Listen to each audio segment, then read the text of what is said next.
This might be one of the last times you see the GS on this channel, and saying that out loud feels heavier than I expected.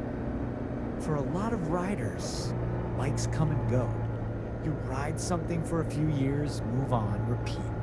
But this one's been different. This one's shown me a completely new way of riding.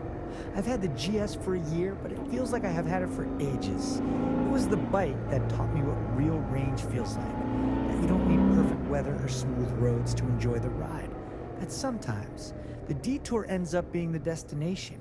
I've ridden it through quiet, foggy mornings and blazing hot summer days, on open highways, tight switchbacks, and the kind of sketchy dirt tracks where you stop thinking and just trust the machine beneath you. And it never let me down. But lately, something's been shifting in me. The way I think about riding has changed. I still love the long days and the winding roads, but I've started craving something else. More freedom, more challenge, more off the map. The GS can do a lot. It's capable, reliable, and still more versatile than some newer bikes today. But it's heavy, and on tighter trails or unpredictable terrain, it reminds you of its age. You feel the weight, not in the corners, but in the effort it takes to wrestle it through the ride. And so, after a lot of thinking, I ordered a new bike. Now, I'm not going to say what it is, not yet. That reveal will come soon.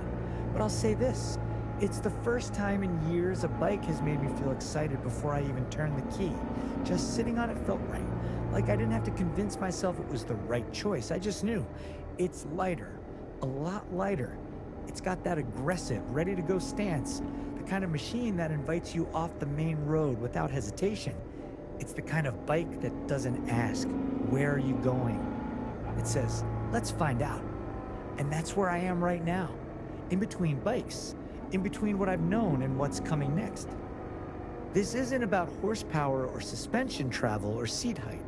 It's about the kind of riding I want to do next. The kind that's a little rough around the edges. That includes more dirt, more elevation, more remote places, less focus on the destination and more focus on the journey itself.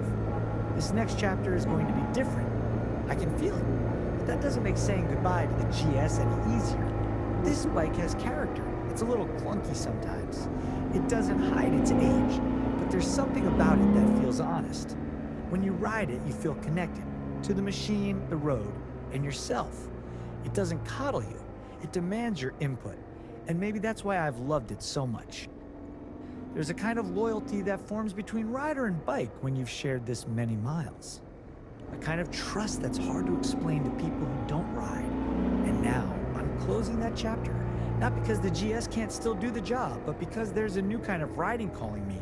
Adventure is changing, and so am I. Soon, I'll take you along as I reveal the new bike. You'll see how it rides, what it does better, and maybe what it can't do as well as the old GS. Because no bike is perfect. For now, I just wanted to bring you in on this moment, the in-between. That feeling of letting go of something that meant a lot to make room for something unknown. So here's my question for you. What was the hardest bike you've ever had to say goodbye to? And what made you finally move on? Let me know in the comments. And if you want to follow this next part of the story, where we test the new bike, push it, explore with it, and see if it really lives up to what I felt when I first sat on it, subscribe.